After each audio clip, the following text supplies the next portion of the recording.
So about 10 years ago, this hoarder sold me a truck and a minivan full of about 1,000 games. 950 of them were really kind of crappy, and then 50 of them were actually pretty damn good.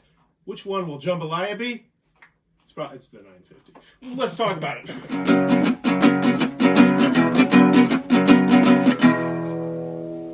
What does that even mean, Bowers Game Corner? Ahoy there, YouTube! We're back again today for another Thoughts from the Corner here with my good friends Adam and Ronnie. And we're talking about Jumbalaya, the rearranging, ever-changing word jumble game. I do like the tagline on that. This is for 2 to 4 players, ages 13 plus, and coincidentally, they do not put a time length on this one. Foreshadowing. So this is an interesting spelling word where you're going to be doing all sorts of cool stuff. We'll take you to the table, show you exactly how it's played, and then we'll give you our thoughts on it. So inside of Jumbalaya, you're going to get this board right here, which is actually, I'm going to take it apart at the end. It's a really ingenious idea that I don't know why more companies don't do.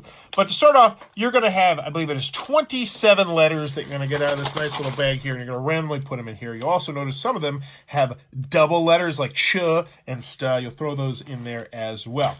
Next, each player is going to pick a color. You have 4 different colors to choose from. I've got a green and a red set up over here. It's a 2-player game. You're going to get 5 random tiles out of the bag. You're going to get your thing full of cubes right here, because if you can get all of your cubes over on this side right here, which is one of the win conditions that will never happen unless you're playing against like a dog or something, the game will automatically end. Also, the game will automatically end if you ever create a word that goes for all the way across. But on your turn, what you're going to do is you're going to have 2 minutes. Now, there is a fairly normal sand timer that my daughter, oh, actually, it's right here. She didn't drag it off too far.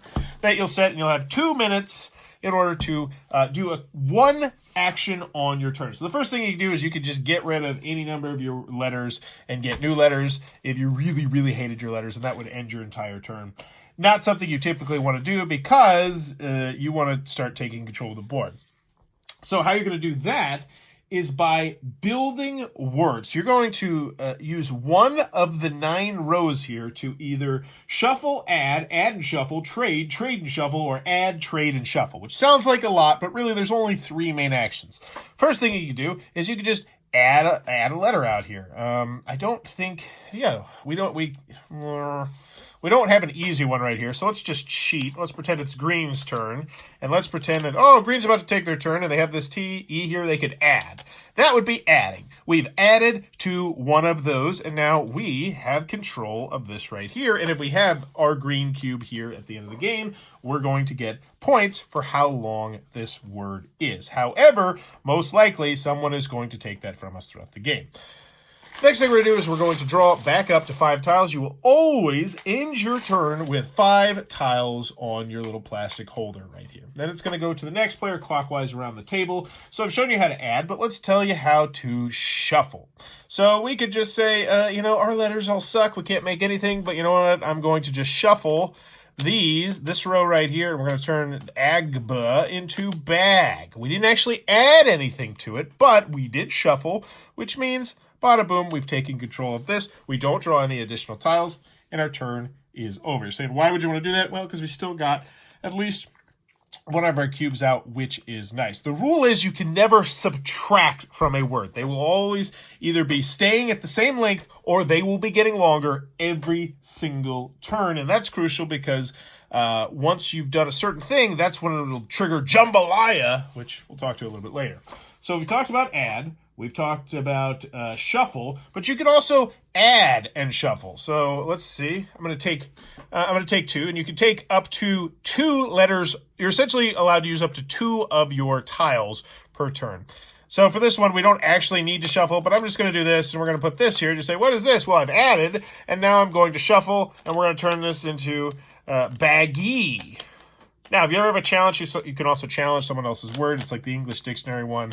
Essentially, somebody's going to lose their turn if whoever was correct. So we have added and shuffled. That was an unnecessary add and shuffle. We could have just added, but whatever. We've done it. And now I think that was green. So the red one goes off. The green one goes right here. And then we're going to continue to do this. The last one we haven't talked about is trade. And this is where, we draw back up to 5.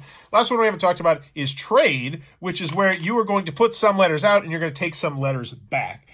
And that one's, I mean, it's pretty self-explanatory. So I could go, boom, trade, bam. And now we have bag.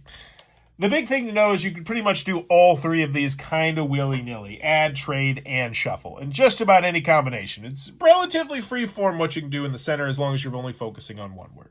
But now let's talk about how the game is going to end. Because eventually what's going to happen is someone is going to get something called a jambalaya. And a jambalaya is only able to be triggered once there is a cube in every single one of these right here. Once there's a cube in every single one of those, and someone has to have at least a, I think it's a 7-letter word. You have to have a certain length on one of these out here. I think it's 7 tiles long.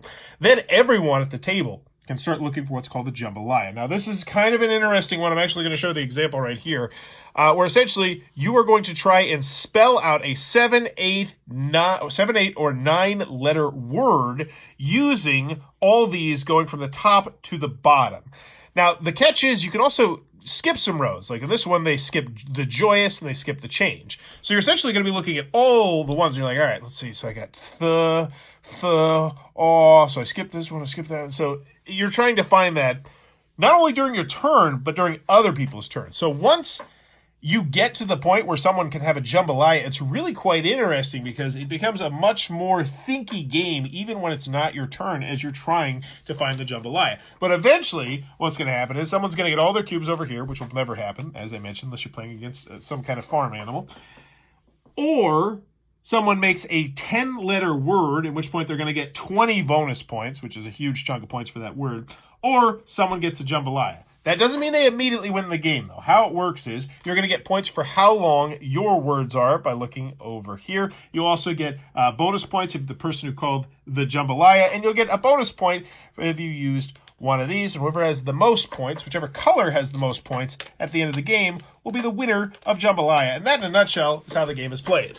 Alrighty, the Jumbalaya from Legendary Games. Also, you can go check out more at pocketfarkle.com. What are our final thoughts? Let's go over the pros, let's go over the cons. Anybody want to start with their thoughts on Jumbalaya? We played it twice, by the way. Yeah, I can start talking about it. First thing I would definitely mention about the game is I really like all of the components, actually. I feel like the board's really nice. It's they stick in there really nice. I feel like the tiles look nice, feel nice. Like, I'm trying to break this. Yeah, really nice plastic cubes. Yeah. Try and squeeze it. Even the sand timer. I don't really know what that's for. Very nice sand timer. Yeah, like, but the only nitpick I'd say is that the tiles aren't double-sided, but that's, other than that, I don't even... Why would they be double-sided? Because that just made it more convenient. The timer's a little dated. Probably don't use that. Use your phone or something. I also, if we're really going into the weeds, I would love it if this had a larger edge, so it's just a little bit flatter. What? This is a perfectly serviceable timer. I don't know why you guys are just doing about fell over there. It's sitting Chief. on top of a box. What is it? A 2-minute timer? I think. All right, how about Did we you stop? time it to what it actually is? I think it's like a 2 All minute. right, Like, it's a let's 2-minute spend timer. the next 2 minutes in this video talking about the timer. Anyways, Okay, let's don't use focus the on the timer, use your pros phone. here. We're really stretching for the pros, as you can see. No, they're pros. I mean, I just spent this entire time talking about. did enjoy, like, it was kind of most of the time quick on our turns. Most of the time, yeah. Most of the time, until we had to start figuring out what the jambalaya should be. Yeah, that's an interesting phase. Yeah, but so this game was kind of weird because we played twice. The first time, I really liked it. The first time, I felt like we all kind of enjoyed it. I feel like you might be overselling it. I think at the end of the game, I said, "Wow, I think that was a lot better than I thought we were expecting." Okay. Well, and You're then right. we played it again. So, like, how many games Sure. do we say? All right, Yeah, well, play let's this again. clarify. I don't think we were at the great category No, necessarily. we We weren't were good. like, this is our new favorite You're game. right. We were good. You're right. Yeah. I just want to set the tone. You're right. Set I the tone. was exaggerating because we all thought it was going to suck, and the first game did not suck. But, like, sure, not a great game, but didn't Good. suck. It was good. It was It interesting. surprised expectations, and then we played it again. And the second game wasn't fun.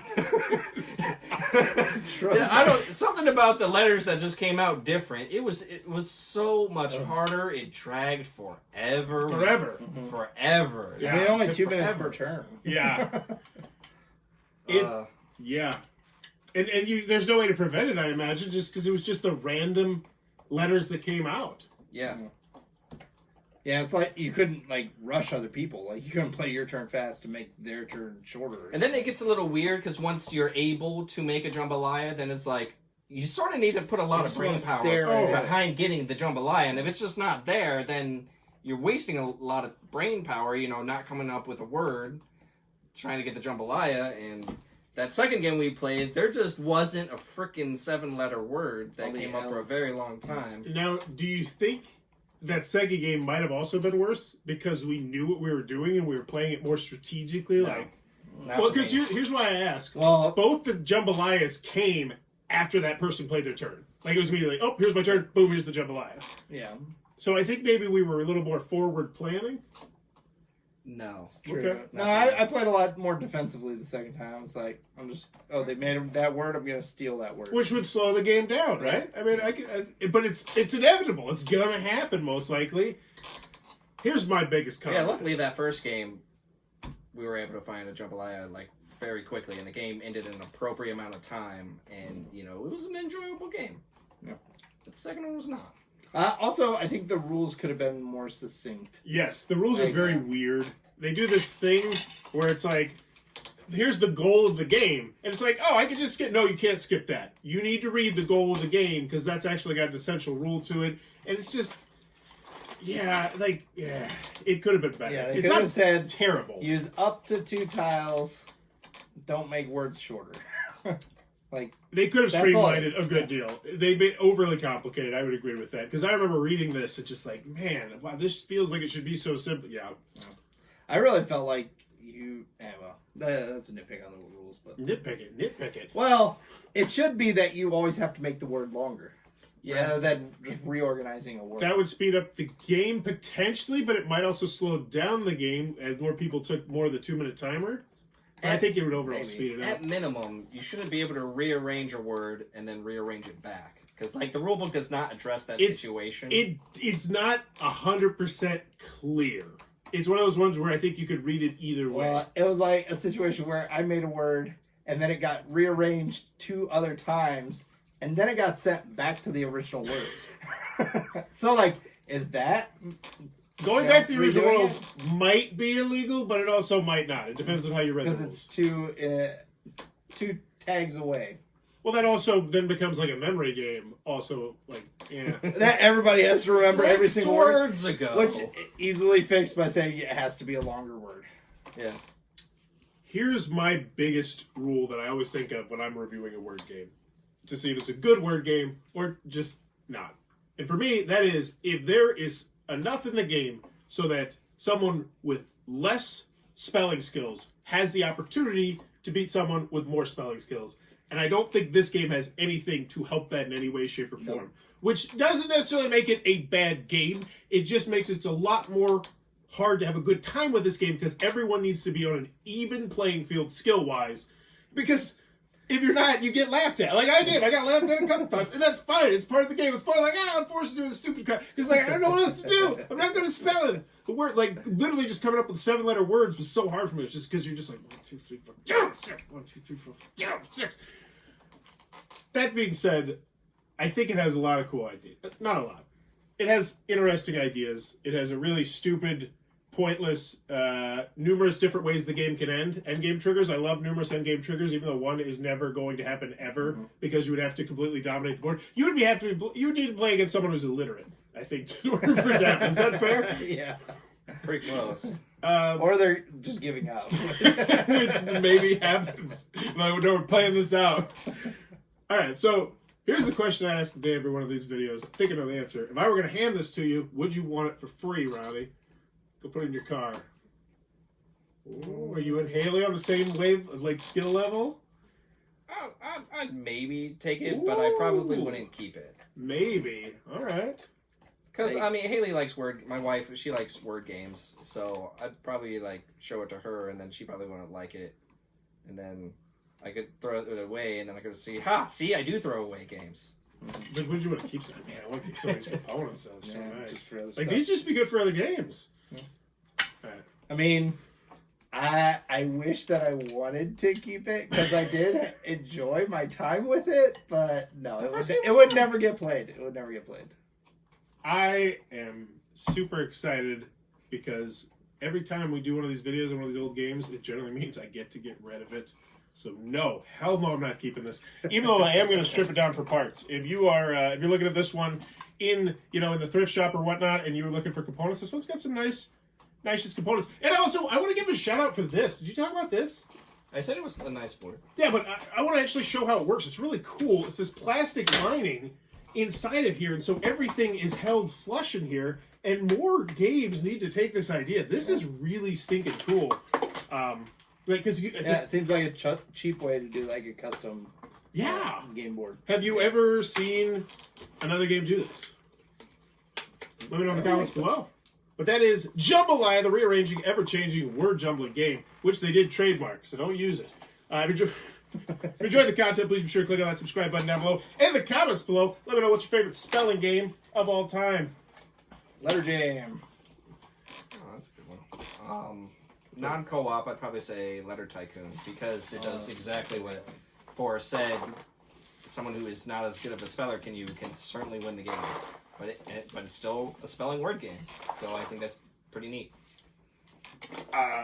What they said. I'd like to be original, but no. I mean, my wife and I We said play two a different games. decent amount of Scrabble, so. No, but you even put a caveat on yours. You said non-cooperative, which Letter Jam is my favorite of all time, but non-cooperative, it's the other one, Letter Tycoon.